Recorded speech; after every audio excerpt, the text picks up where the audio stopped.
Hi guys, Anthony and Bob Barker are back with a third and final part of the build of this DJ station for my wife. So if you haven't seen the other two, I'll put a link there for you. Otherwise, let's get into this build.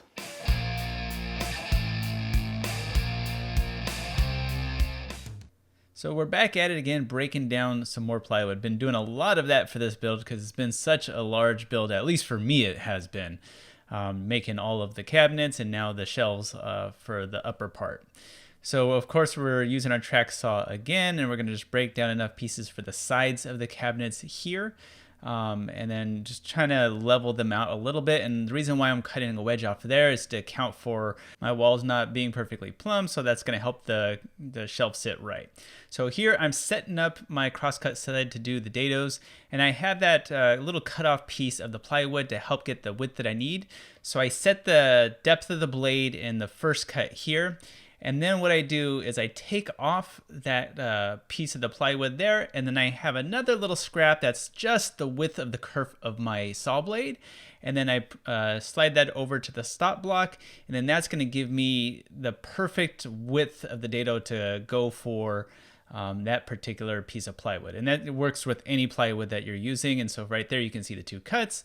And after I have that set, then we're just going to go ahead and hog out the rest of the middle part there just to complete the dado. The reason why I'm using my sled and not the regular dado stacks is just because it's kind of a long and awkward piece of wood to try to get through the table saw. So it's just not really a safe cut that way. So we are doing this on all four pieces, and for some of them it's just not long enough to do on the right side of the crosscut sled, so I just got my extension here and set the same block up on the other side. And you can see right there we just kind of use that scrap, and then we just put the other little kerf scrap there too, and then just do the second one, and we got our dado on that side as well. So once we get those cut out for all the different shelves, we can cut out a groove here for the back piece. For the back panel, and I think I ended up making a slight mistake with this, and because I basically am making it for the back panel to be flush, and I'm just doing two cuts there just to get the depth of like the 1/4 inch piece that we'll put, but we'll kind of get to that point later on when we're installing.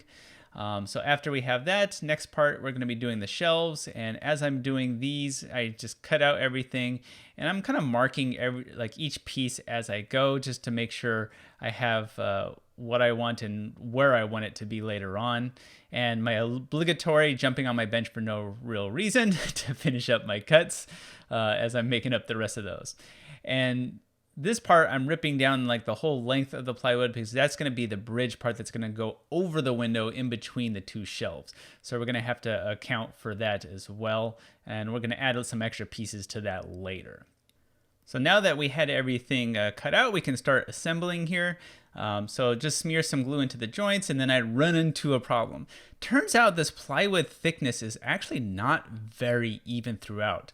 Parts of this middle section of this piece of plywood was thicker than the others, and I actually tested out with other cutoffs of the plywood that would fit perfectly in the dado groove. So it's not that the dado groove itself is uneven, it's the plywood itself thickness kind of changes throughout these pieces. So I ended up just using the clamps just to kind of get that seated in where it needed to be, and that ended up working just fine. So then we can kind of just keep on moving, but it did give me a little bit of a scare there for a second. But dry fits will always help you prepare for that ahead of time. So once I have both sides in, then I just added 2 clamps to each shelf just to make sure that it stays nice and seated and nothing moves on me while that glue is drying up. And I don't know if it's actually necessary, but I always end up just putting these positioning squares on there too while they're drying just to kind of keep everything from shifting on me. And of course we repeated that for the other set of shelves that's going to be on the opposite side of the window. And now we're going to be cutting out our pieces for our face frame. I'm using poplar for this just because I'm not really worried about it kind of getting dinged and dented, so it being a little softer really doesn't matter. We're just going to rip down all the pieces to the width that we're looking for, and I'm leaving enough to make sure that I can hide the LED lights and the wiring for it later on when I start installing those. And now that we have those cut to the width, we can kind of cut them all down to the length, of course, using the stop block over here on our miter station. And pay no mind to that huge mess building up on the top of my miter station over there. I tend to end up keeping like a lot of the scraps while I'm doing a project, just in case I need them for anything, and it ends up being kind of handy. And once I'm done with the project, then I get rid of all that extra waste. Now we're going to be putting the top on here. Now I'm just using a butt joint just to put this on place because my original plan was I was going to have some trim that kind of hides that side of the plywood. But later on, the wife decided she didn't want the trim. So like I would have did like maybe just like a rabbit joint or something like that. But since I didn't know it at the time, that was my plan. No big deal. I can go back later on and just kind of fill in the grain there on the edge grains just to hide it up. So now we're going to prepare to assemble the face frame. So I usually just put it on the cabinet itself and make sure everything is properly aligned. And here I'm marking out all the joints so I can reassemble that later.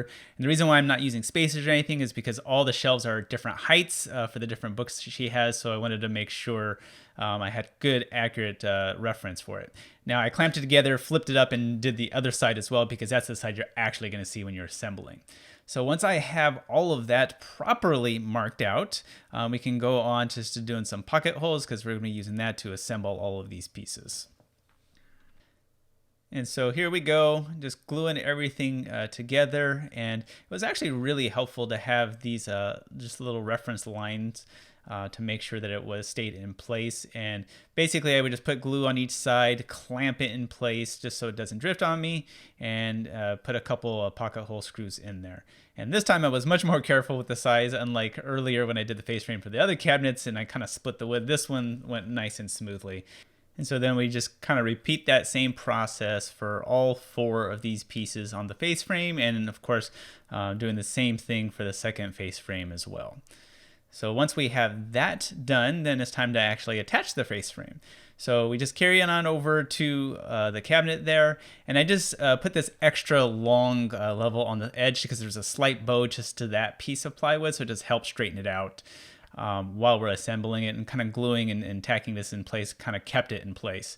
So we just smear glue all over the place on there and then use my finger to finish up the process. And then once we have all of that ready, we're just going to go ahead and plop down the face frame. Now I did do a dry fit on this first, and I drew some lines just to make sure that everything went where I wanted it to. I did make this face frame just slightly oversized because I'm going to use a flush trim bit to get that nice and fleshed up later. But I wanted to make sure I had a little bit of wiggle room just to move it in case I needed to, just to make sure things line up and look good at the end. And then we're just using a bunch of brad nails here to keep this in place. And afterwards, we'll go ahead and just use some wood filler to fill in all those little gaps and sand it smooth. And since it's going to be painted, you're never going to see it. So here we're using our flush trim bit just to go around all the edges. And that's going to get it nice and fleshed up, so the whole thing will look seamless when we're done. And I'm just doing a tiny bit there on the tops because I did just a slight little lip there too. And I couldn't get the flush trim bit on the edges, so I just used my chisel there just to kind of get this nice and smooth, and just a little light hand sanding afterwards, and that you won't be able to see any seam on this as well. And of course, throughout the process, I am doing some sanding. I don't really show a lot of the sanding because it gets a little bit boring just to kind of watch the process, but of course that's always necessary in any project that we do, and it does help hide some of the little uneven spots and our mistakes. You can kind of sand it in and then it looks much better. So with that part done, I wanted to use the wood putty again on these edges. I ended up using a lot more wood putty than I needed to, but it still serves its purpose. And then of course, after that dries, you go ahead and sand it down. And the nice thing with this is since we're painting all of this, you don't have to worry about going through the veneer of the plywood. Next up, I'm adding a tiny round over to the edges of this. Usually I just kind of break it by hand, but that gets a little tedious. So I got this 1/16 of an inch round over bit, and it gets it just exactly how I want it for this particular piece. You know, for other pieces, you might want a bigger round over, but for like my style on this type of thing, I think the smaller round over goes over pretty well. So I'm just gonna go through all of the edges, of course, not the pieces that's gonna get joined later. Leave those ones nice and flat, that way they're seamless. So next up, we're adding some pocket holes to this bridge piece for up top. And the reason why I'm doing this is because I'm going to join the face frame to this piece this way. It'd be nice just to have this joined up and paint the whole completed piece at once, but it's just going to be too long and too big to paint and keep in place while I'm moving it, because I just know it's going to break on me, and honestly don't even think it would fit in the door fully assembled anyways. So after we have the pocket holes, then I put a ton of clamps on this little wedge piece that I put for the top. I guess it's not really a wedge, but you kind of get what I mean. And the whole point of this is it's going to kind of help keep this piece from bowing over time, but I'm also going to be using this to attach the structure to the wall. So I'm going to screw straight through that into the studs in the wall, and that's going to anchor this unit so it doesn't move. I originally was gonna attach it to the base itself, but then I realized there might be some wood movement, and it'd just be better just to attach it to the wall and just let it sit with gravity on the base. And here I am just kind of covering up those little sides of the plywood. Then next up, I want to make room for the wires for the LED lights. So I just got a small bit here and just did a tiny hole behind the face frames on alternating ones, just enough for the wires, and then it was time to paint it. So I just jumped into my front yard and went to town with my Fuji sprayer there. And we started off with some regular primer, and then I did 2 coats of urethane and enamel, and we used a Swiss coffee for the color. Now, I kind of prefer that over regular white, because if it's just too white, it looks a little off. Just adding a little bit of a tint to it, it's just softer on the eyes. And next up was making the back panels. Now, my original plan was to have the back panels be white, and I was going to do the face frame in the Riffs on White Oak, but the wife called an audible after the original plan and decided she wanted the back panels to be the Riffs on White Oak. So that wasn't too big of a problem. So I figured instead of making these out of the solid wood, we just can get some plywood, and that should be much easier to deal with. So we're cutting down these 1/4-inch panels and of course marking them out so we know which piece goes where, and then we get them to the height that we're looking for as well. And for these ones, it's not going to be one solid panel because she wanted the grain to go sideways and not up and down. So we'll just kind of join them, but you'll never see the seams because we're going to leave those behind the shelves. So here we're doing some Rubio on there, the same that we did on the top of the cabinets below. And we're doing a 50-50 mix with bourbon and 5% smoke. And that got just the color that we wanted. And I was pretty happy that the coloring of these back panels matches really well with the tabletop. So we're just throwing these in place, and just like we did with the face frame, we're just doing some brad nails, and that's going to hold it nice and smoothly in place. So next up, we got to drill some holes out here for where the wires are of the LED lights. And every time I drill a hole in that top, it hurt me just because of how much that took.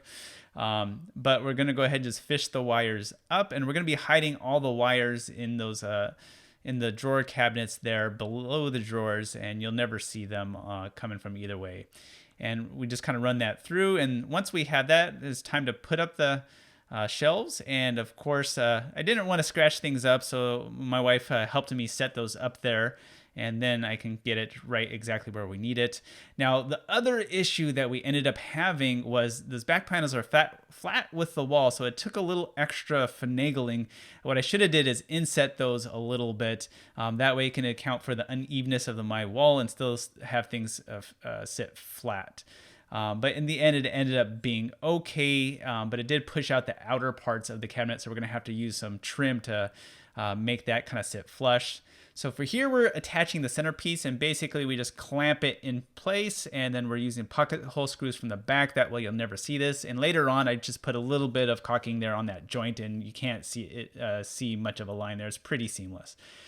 So the next up, we're putting the rest of the bridge piece there.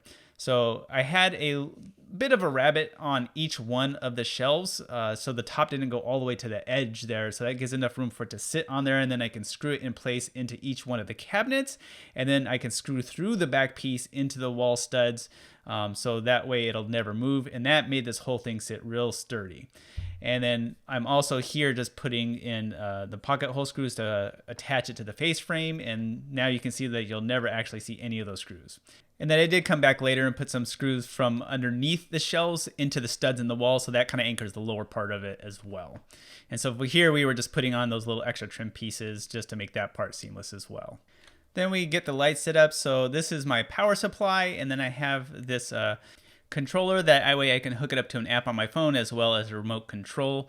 And then we just cut the strips to the size that we need underneath the shelves, and then I'm just soldering all those wires together and running it up underneath each one of those shelves.